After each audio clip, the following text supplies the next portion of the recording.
한국인의 국제 비즈니스 생사를 가름하는 글로벌 주도 현실 바로 알기. 꼭 알아두어야 할 글로벌 와인 매너.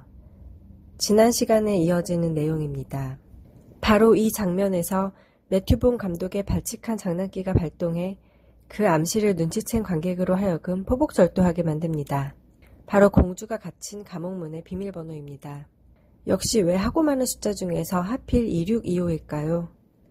엑시가 그 전에 세상을 구하고 난 다음 공주를 꺼내주겠다며 그때 보답으로 키스를 해달라고 하자 공주는 키스뿐 아니라 뒤로 하는 섹스까지 약속했었습니다. 그 뒤, 즉 아날이 휴대폰에 22625에 있습니다. 한국인에게 가장 익숙한 전화번호는 2424번일 것입니다. 이삿짐 센터에서는 황금의 번호이지만 개인에게는 악마의 번호입니다.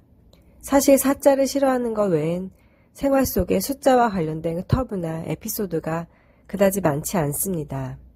우리가 그러다 보니 숫자를 은유적인 메시지 전달 도구로서 이용하여 글로벌 비즈니스 협상을 유리하게 끌어간다는 개념이 우리에게는 거의 없습니다.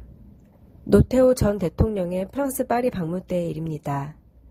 당시 프랑스는 노태우 정부를 군사정권으로 간주해 별로 호의적이지 않았습니다. 그래도 교민들은 환영 만찬을 열어 환대해 주기로 했습니다. 해서 이를 기념하기 위해 노 대통령의 생년인 1932년도산 와인을 백방으로 수소문해 겨우 파티에 쓸 만큼을 간신히 구했습니다.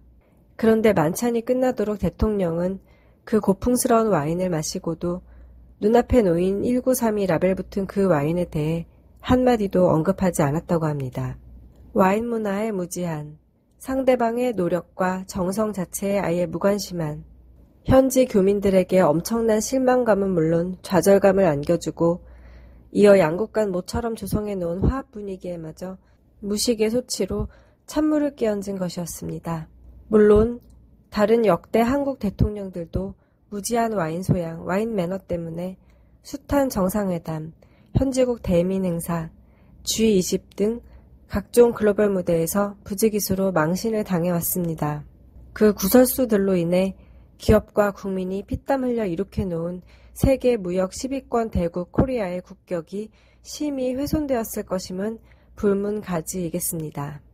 2013년 봄 프랑스 정부는 대통령 집무실 엘리제궁을 리노베이션하기 위해 지하 저장고에 보관하고 있던 와인 1200병을 경매를 통해 판매했습니다. 10유로짜리는 물론 2200유로로 예상되는 1990년 빈티지 샤또 페트리스에 이르기까지 다양했습니다. 샤또 페트리스 와인은 보르도의 보석이라고 불리는 고급 와인입니다. 이 와인들은 대부분 사용하고 남은 자투리들로 대개 10병 미만의 것들입니다. 왜냐하면 그 정도 개수로는 웬만큼 작은 파티에서도 모자라기 때문입니다. 이 경매에는 많은 사람이 참가했습니다. 그들은 그 와인을 당장 마시려고 사는 것이 아닙니다. 한국인들은 귀한 술이 있으면 일단 따서 마시려고 덤벼드는 속성이 있습니다. 하지만 서구 중상류층 사람들은 대개 보관용으로 사들입니다. 그렇게 다양한 와인을 보관하다 보면 반드시 그 술이 필요한 때가 옵니다. 그렇게 해서 대를 이어가며 보관하는데 그건 그들이 매사를 그렇게 멀리 내다본다는 뜻입니다. 이처럼 우표, 지폐, 동전, 와인 등 주변의 간단한 소품들에 담긴 숫자를 가지고도 얼마든지 재미있는 소통 솔루션을 창출할 수 있습니다. 그런 응용 마인드와 성의만 있으면 적은 비용으로도 얼마든지 상대방을 감동시켜 큰 거래를 성사시킬 수 있습니다. 설마라고 하는 사람이 있을지 모르겠습니다. 선진 문명권에서는 그런 것들이 생활화되어 있기 때문에 그 같은 창의적인 아이디어와 적극성, 순발력을 존중해주고 치하해줍니다. 따라서 글로벌 비즈니스 세계에서 상대로부터 대접을 받거나 선물을 받았을 적엔 반드시 그에 담긴 메시지를 읽어내 즉각적으로 화답하거나 피드백해야 합니다. 그래야 상대방도 이쪽을 소통 가능한 파트너로 여겨서 신뢰하여 거래 관계나 규모를 업그레이드 시킵니다. 왜 파티마다 건배를 꼭 샴페인으로 해야 됩니까? 우리 술도 많은데? 대답은 샴페인만이 어떤 종류의 음식에도 잘 어울리기 때문입니다. 우선 샴페인은 거품이 일어나기 때문에 일단 시각적, 청각적으로 상쾌한 자극을 줍니다. 절로 기분이 흥겨워집니다. 여기에다 달콤하게 톡 쏘는 맛은 금방 식욕을 돋웁니다. 게다가 샴페인은 어떤 음식과 섞여도 그 향기를 잃지 않는 유일한 술입니다. 시대를 불문하고 우아함을 추구하고 로맨틱한 순간을 맞이할 때 찾는 술이 샴페인입니다. 프랑스 왕 루이 15세의 연인이자 당시 파리 사교계 아이콘이었던 마담 뽕파두르는 샴페인은 마신 후에도 여인의 우아함을 지켜주는 유일한 술이라며 평생 샴페인만 마셨다고 합니다. 밤에는 샤넬 넘버 5를 입고 잠들며 아침에는 하이퍼파이직 샴페인으로 하루를 시작해요라고 말한 마릴린 먼로는 중요한 남자를 맞이할 때면 항상 하이퍼파이직 로제 샴페인으로 목욕을 했다는 이야기까지 전해집니다. 그렇다고 해서 샴페인을 막걸리 마시듯 벌컥벌컥 마실 수는 없습니다. 비즈니스 식사 중 와인을 몇 번씩 마셔대며 주량을 자랑했다가는 다음날로 바로 퇴출됩니다. 그러면 어느 정도 마시는 것이 글로벌 메저에 맞을까요? 리셉션이나 스탠딩 파티에선 대부분 샴페인만 마셔야 합니다. 경우에 따라서는 샴페인, 화이트 와인, 레드 와인, 그리고 칵테일과 오렌지 주스까지 한꺼번에 내놓고 알아서 마시라는 파티도 있지만 대개 고급 파티에선 따로따로 나옵니다. 그중 한 잔으로 1시간 이상 버텨야 합니다. 맥시멈으로도 딱 2잔입니다.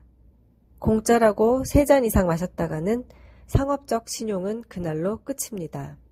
가령 선진국의 고급 카지노에 가면 샴페인이나 와인이 무료입니다. 해서 공짜라면 양잿물도 마다하지 않는 한국인들이 이를 마구 마시다가 카지노에서 쫓겨나는 망신을 당하는 경우가 종종 있습니다. 어딜 가나 카지노에서는 1잔 내지는 딱 2잔까지입니다. 셋째 잔을 오더하면 천장의 감시 카메라가 자신을 쫓아다니기 시작합니다. 준 범죄자 내지는 잠재적 범죄자, 즉 요주의 인물로 취급하기 때문입니다. 그것마저 마시고 넉 잔째 주문하면 카지노 경비원이 다가와서 퇴장을 요구합니다.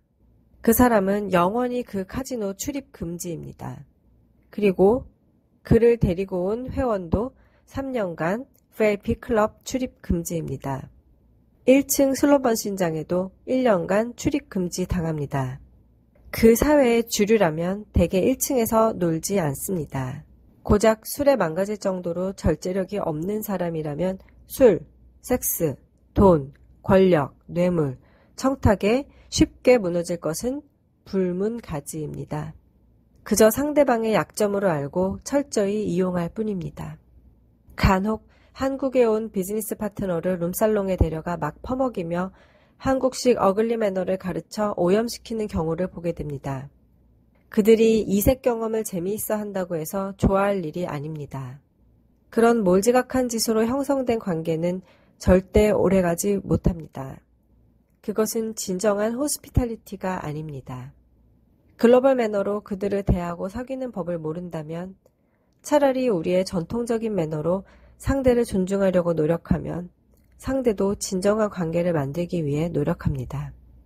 인간 존엄성 코드로 정성을 다하면 반드시 성공하게 되어 있습니다. 이는 밖에 나가서도 마찬가지입니다. 영국인들은 저녁을 가정에서 가족들과 함께 하려는 경향이 강합니다. 비즈니스 대화도 디너보단 오찬에 집중합니다. 그래서 오찬 중에 와인을 좀 더 많이 마시는 경향이 있습니다. 상대적으로 프랑스는 디너를 밖에서 많이 하기 때문에 오찬 술은 비교적 간단하게 마십니다. 그럼 서너 시간 되는 디너에서는 와인을 어느 정도 마시는 게 적당할까요? 샴페인 첫 잔에다 화이트 와인 1잔, 레드 와인 2잔 정도가 적당합니다. 합치면 대략 한 병 분량이 얼추 됩니다. 그리고 집으로 돌아갈 때 디제스티프로 브랜디를 조금 마십니다. 잔을 손바닥 온기로 충분히 데워 코로는 진한 브랜디 향기를 즐기면서 혀로 조금씩 찍어서 입안 전체를 바르듯 맛보며 마십니다. 침샘을 자극해서 소화제 겸 각성제로 정신이 바짝 들게 하는 효과가 있습니다. 그렇게 해서 집에까지 무사히 운전하고 가자는 의미입니다. 파리에서는 한국처럼 음주운전 일제 단속 같은 것이 없습니다. 음주운전은 그들의 라이프 스타일입니다. 그럼에도 음주운전으로 인한 사고는 나지 않습니다. 개인의 자유와 방종을 혼동하는 일이 없고 시민으로서의 책무를 잊지 않아 스스로 통제 가능하기 때문입니다. 그러지 못하면 중상륙층 진입이 아예 불가능합니다. 파리에선 가난한 사람만 술 취해서 지하철을 타고 갑니다. 고작 3분 대화면 꿔다 놓은 보릿자루가 되는 한국인들은 술에 빨리 취하고 늦게까지 깨지 않습니다. 대화에 끼지 못하니 술만 자꾸 들이켜게 됩니다. 하지만 그들은 3시간에서 5시간 동안이나 내내 쉬지 않고 대화를 나누기 때문에 운동량이 엄청 많아 그동안 술이 다 깨어버립니다. 간혹 주변을 살펴보면 서양 문물을 받아들이면서 그 본뜻도 모르고 흉내만 내다가 벌어지는 넌센스가 적지 않습니다. 요즘에 와인을 공부하거나 즐기는 모임이 많아져서 자주 나가게 되는데 건배하는 매너뿐만 아니라 여러 면에서 어색하고 부족한 점들이 많습니다. 처음부터 스스로 창조한 문화가 아니다 보니 그 본질, 그 기본을 제대로 알 턱이 없고 알았다 해도 제 맘대로 대수롭지 않은 것으로 여겨서 생략하거나 변질시키기 일쑤입니다. 이왕지사 따라하는 거 철저하게 따라해야 제대로 배울 수 있습니다. 우선 한국인들은 그런 자리에 대부분 아무 옷이나 걸치고 모이는데 와인을 마시는 파티에서는 남녀 불문하고 검은색이나 짙은 감색 정장이 기본입니다. 왜냐하면 혹시 와인을 쏟는 사고가 나더라도 옷을 버리지 않게 하기 위해서입니다. 레드 와인은 포도 껍질의 색소가 살아있어 옷에 묻으면 얼룩져서 지워지지 않습니다. 근본 없는 연예인이나 대충 막 살아온 유명인들을 따라서 아무 파티에나 유색 옷을 입고 나가다간 자칫 비싼 옷 버리고 웃음거리만 되어버립니다. 게다가 한국인들은 식사자리든 술자리든 언제나 남녀 유별의 부동석입니다. 이에 반해 서양에선 남녀 교차석이 정격입니다. 그리하여 왼쪽의 남성이 오른쪽의 여성에게 음료를 따르는 등 서비스를 하게 되어 있습니다. 성경에 나오는 나의 의로운 오른팔로 라는 요령만 외우면 됩니다. 여성은 이를 당연히 여기고 당당하게 누려야 합니다. 하지만 만약 한국에서 그렇게 앉혔다간 여성을 마치 기생이나 접객녀처럼 남성들의 시중이나 드는 들러리 취급하는 것으로 오해합니다.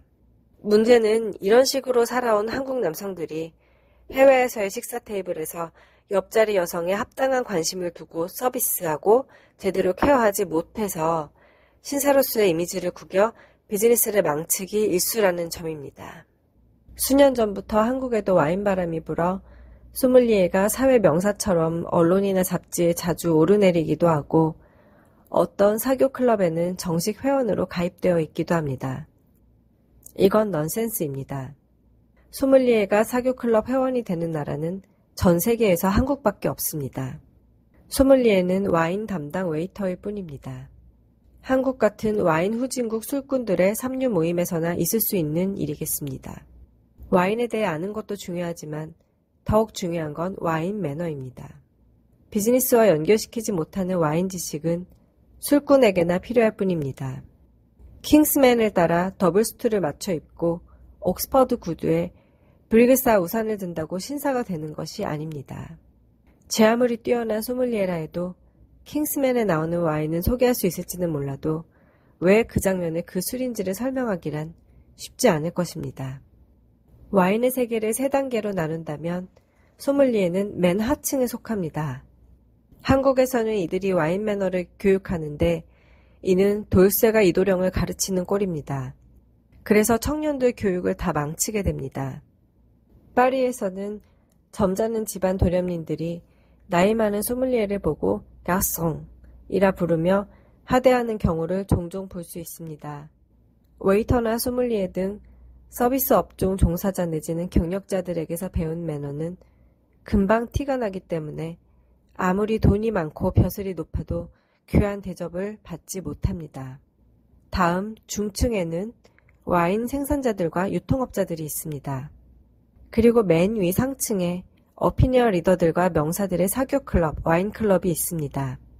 이들 클럽의 정규 멤버들은 우아하고 고급한 수동태 영어와 불어를 구사하는데 바른 식사 자세와 민주적 대화는 기본입니다. 신언서판에다 시까지 몸에 밴 사람이어야 가능합니다.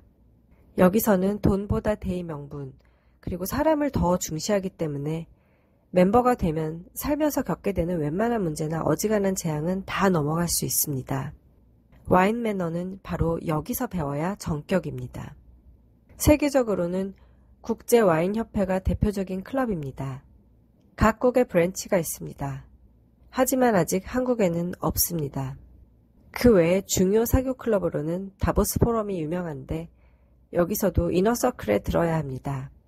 그리고 전 세계 주요국 재무장관들과 중요 민관 금융기관장들 및 그 보좌진 등으로 이뤄진 국제금융인 클럽, 각국의 검찰총장들과 국제통검사들의 사교 모임인 국제검사협회 등이 있습니다. 굳이 해외에 나가지 않고 한국에서 외국인들과 제대로 교류할 수 있는 방도가 있다면 홈게임의 수월한 입장에서 글로벌 비즈니스 매너를 익히고 글로벌 인적 네트워크를 구축할 수 있을 것입니다.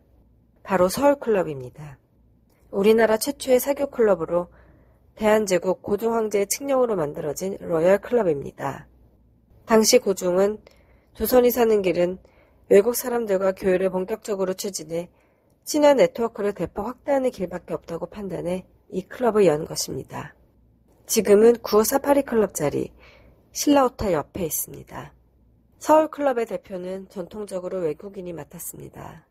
국내에 와 있는 다국적 기업들과 거래를 하거나 그들과 교분을 맺어 글로벌 무대로 나가고자 하는 기업인이라면 먼저 이 클럽부터 가입하는 게 순서일 것입니다.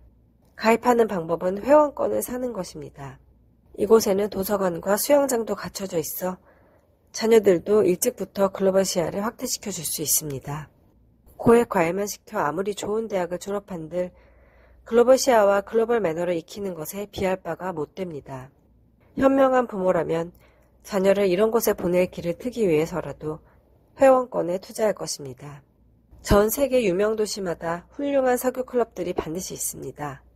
먼저 서울클럽에 가입한 다음 순차적으로 그런 유명 클럽으로 확대해 나간다면 글로벌 무대에 무난하게 진입하게 될 것입니다. 이들과 함께하려면 코스모폴리탄적 사고를 지니고 인류 공동체의 복지에 공동 관심을 가져야 하며 전인적 존엄성을 갖춘 인격체로서 사람들과의 연대를 다져나가야 합니다. 큰 물에서 놀려면 고품격 글로벌 소통 매너부터 갖추어야 합니다.